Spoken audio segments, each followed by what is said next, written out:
สบายดีเด้อพี่น้องเคมีเดียพบพ่อกันมื้อนี้วันชาติลาวครบรอบ47 ปีวันที่2ธันวาคมปี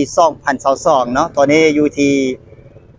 บรรยากาศการฉลองวันชาติที่เมืองบุญเหนือเนาะจุดนี้ก็คือจุดทางเข้าพี่น้องที่บ้านโนนสว่างซึ่งบรรยากาศมื้อนี้จะคึกคืนส่ำใดแล้วมีกิจกรรมอย่างใดมีผู้คนมากหน้าหลายตานี่เป็นสิ่งหนึ่งที่น่าจิตใจพี่น้องเนาะสิพาไปเบิ่งเด้อไปเมื่อวานนี้มาเบิ่งเทื่อนึงพี่น้องเมื่อวันที่1นี่ก็บรรยากาศคึกคืนพอสมควรเนาะชาวเมืองบุญเหนือเพิ่นได้มีการเตรียมพร้อมต้อนรับเลยเด้อมื้อนี้มีพี่น้องอาคาลาเพิ่นติดตามมาเลย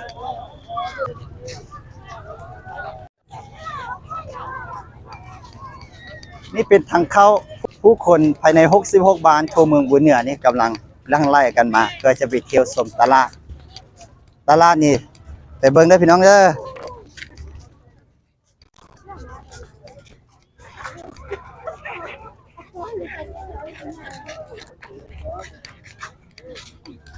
งานใหญ่โตมโหฬารปีนี้เพิ่นก็มีหลายกิจกรรมที่นำเข้ามาจัดอยู่ในงานนี้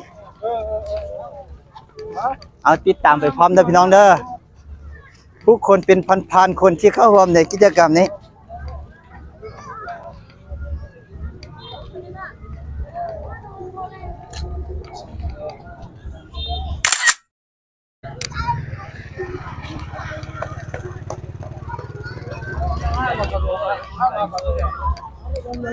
เบิ่งจักผู้คนที่ไปมานี้เปอร์เซ็นต์หลายที่สุดคือพี่น้องอาคาเด้อเมืองบุญเหนือมีคนอาคาหลาย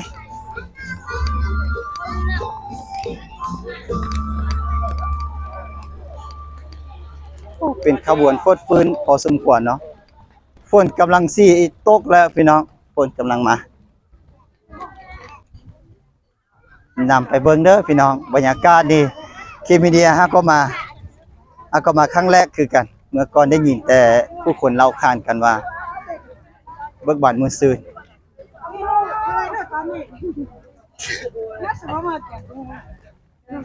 โมสิเข้าถึงงาน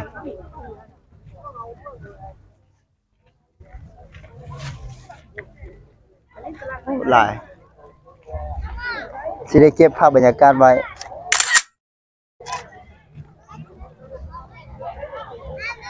บรรยากาศโคตรฟื้น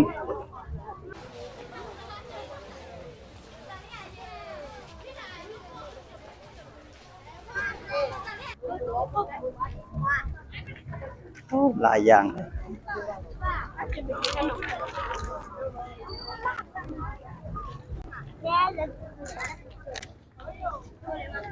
ตามเข็มทางนี่ก็มีการวางค่ายโอ้มากมายส่วนหลายก็เห็นแต่ผู้คนเนาะ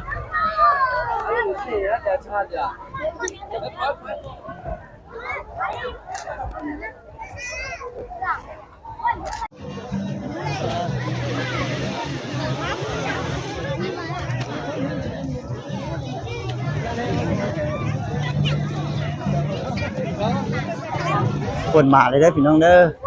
ไป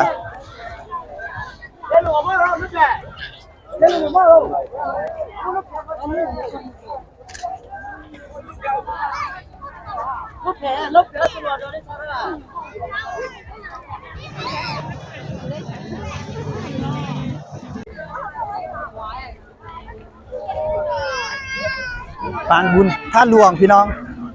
บุญท่าหลวงก็สิลายประมาณนี้เด้อตัวอย่าง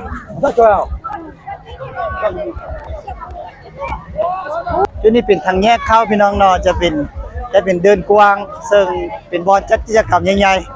ๆนี่ก็เป็นอีกทางนึงที่เข้าไป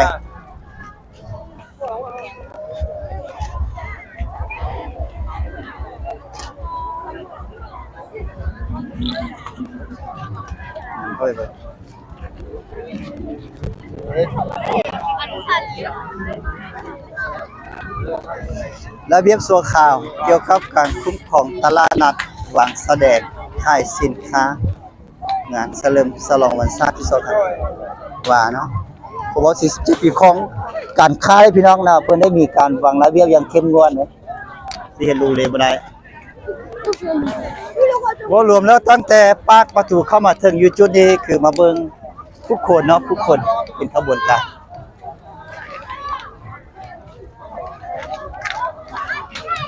มีการป้องกันของป้องกันความสงบ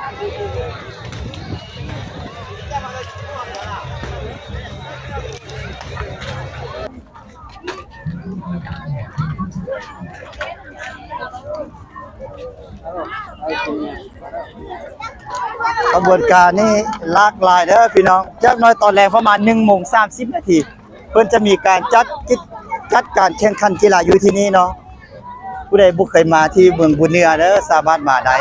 เมื่อวานนี้เคมีเดียได้ลงเป็นรูปภาพให้พี่น้องได้เบิ่งกันแล้วว่ากิจกรรมต่างๆที่เขาเจ้าจะจัดในที่นี่มีหยังก็จะมีการวางค่ายเครื่องอุปโภคบริโภคเนาะมีบ่อนรับประทานอาหารเด้อหลายบ่อนแล้วก็มีบรรดาบริษัทเนาะจะเป็นธนาคารเราโทรคมต่างๆนี่เพิ่นก็มีการมาโฆษณาสินค้าของตนเองโอ้ล่ะนี่เป็นวิดีโอสปอร์เดอร์พี่น้องมีบอลลินของเด็กน้อยมีการแสดงคอนเสิร์ตตอนค่ำเนาะมีเวทีของนุ่มเวียงภูคาเนี่ยเมื่อกี้เพิ่นก็ทักทายมาอยู่ว่าสิพบพ่อครับเคมีเดียเดินกว้างตอนนี้ก็เพิ่นจงสงวนไว้เป็นเดินสำหรับการเตะบาส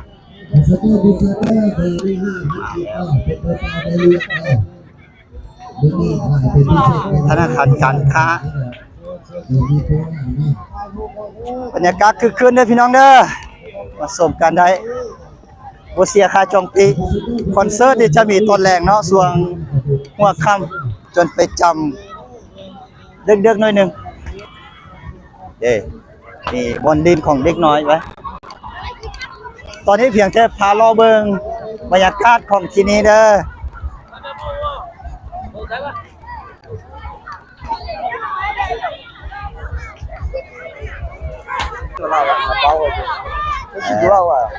Bala ai. Di baba pa di ko mo. Na yung nyai na ko di ka mano. Di ka tuga. Di ka tuga di ka no. บรรยากาศทั่วๆไปก็ประมาณนี้พี่น้องเนาะนอกจากนี้ก็ยังมีหลายกิจกรรมที่พอบุถึงในที่นี้นะที่จริงนี่นอกจากที่เป็นงานของวันศาสตร์ที่2ธันวาก็จะมีงานหลายประเภทที่เขาเจ้าจัดในลักษณะแบบนี้บางงานก็จะกว้างขวางและก็ใหญ่กว่านี้เนาะนี่ก็ถือว่าเป็นการเฉลิมฉลองวันศาสตร์ที่2ธันวาครบรอบ47ปีที่เมืองบุญเหนือได้เริ่มต้นจริงๆจังๆก็แม่นมื้อนี้แต่ว่าการแข่งขันศิลปะวรรณคดีการแสดงศิลปะวรรณคดีกับ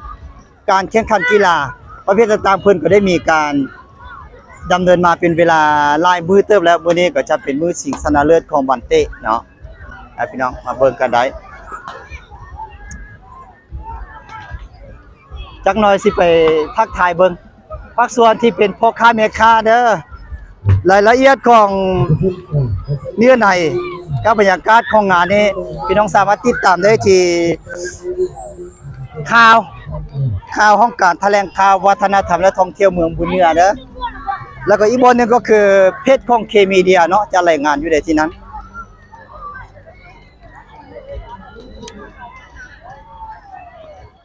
ตอนนี้ก็เก็บภาพผู้ภาพเราดีจะสร้างรวมเป็นแฟ้มภาพติดตามเด้อพี่น้องเด้อ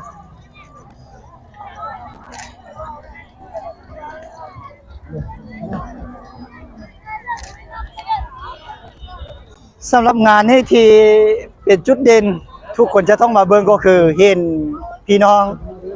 สาวพุ่งสาลีพิเศษก็คือสาวเมืองบุญเหนือมีหลายส่วนเผ่าเรามาเต้าห่มกันในที่นี้ถือว่าเป็นวันพักของพี่น้องชาวเมืองบุญเหนือเนาะวันศาสตร์ที่2ธันวาคมเพิ่นมีกิจกรรมจัดยิ่งใหญ่หลายพากันมาที่นี้มาเต้าห่มกันพาลูกพาหลานมาเป็นขบวนตอนเช้านี้เห็นอยู่บ้านยอมาเป็นขบวนเด้อนะพี่น้องสบายดี ยินดีต้อนรับทุกท่านเข้าสู่บูธซัมซุง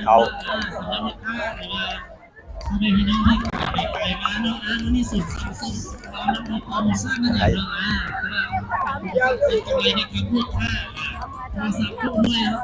มีการลดราคาพิเศษจะมีการลดราคาตั้งแต่300,000 กิกถึง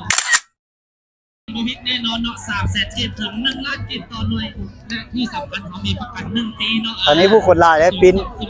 ตอนนี้ผู้คนหลายพอสมควรกำลังไล่กันเข้ามา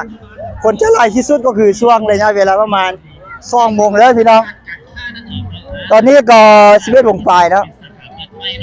ตั้งอยู่หน้าตู้ ATM บ้านคุณไปเป็นยังพร้อมมี2 สูตรด้วยกันแล้วเนาะสำหรับสินค้าของเรามีประกัน1 ปีเนาะสามารถซื้อแล้วมั่นใจได้เลยเนาะและสำหรับมื้อนี้เนาะคอนเสิร์ตนมเวียงภูคานะเป็นเวทีที่มาสร้างความเบิกบานมวลซื่นให้แก่วันชาติที่2 ธันวาคมนอกจากนี้เนาะหมดแล้วยังบ่พอเนาะเรายังมีของแถมพิเศษให้เพราะว่าจะเป็นลำโพงเนาะหม้อต้มน้ำหม้อสุกี้หรือว่าถังใส่น้ำบูธขายเครื่องจัดวัดปกติมันจะเป็นลูกค้าเข้าลูกค้าไปเนาะเดี๋ยวนี้มีอาหารของกินพร้อมไปโอ้ลาเด้อพี่น้องต่างกันแล้วไปเนาะและนอกจากนี้ยังมีคณะทางงานใจดีรูดพิเศษเนาะ350,000 1 ล้านกิฟต์เลยทีเดียวสำหรับวันนี้เนาะถือว่าเราได้เตรียมโทรศัพท์ที่ราคาดีที่กันนำได้ก็มีเนาะสำหรับวันนี้ลดกันไปเย็นกันแล้วสำหรับบรรยากาศในเบื้องต้นเนาะก็ท้ายยาวกับพี่น้องบ่มีเวลาที่จะเบิ่งตอนนี้ก็สิเก็บให้เบิ่งเพียงเท่านี้อยู่ฝากพุ่นก็มีหลายบริษัทมีหมวดหน่วยธุรกิจที่เป็นพ่อค้าเสาขายเนาะเพิ่นก็มาวางสินค้าแสดงแล้วก็ทั้งโฆษณาสินค้าของตัวเองเพียบเลยพี่น้องเนาะมีการป้องกันอย่างเข้มงวดบ่ต้องยานไอ้โจรเด้อทีนี้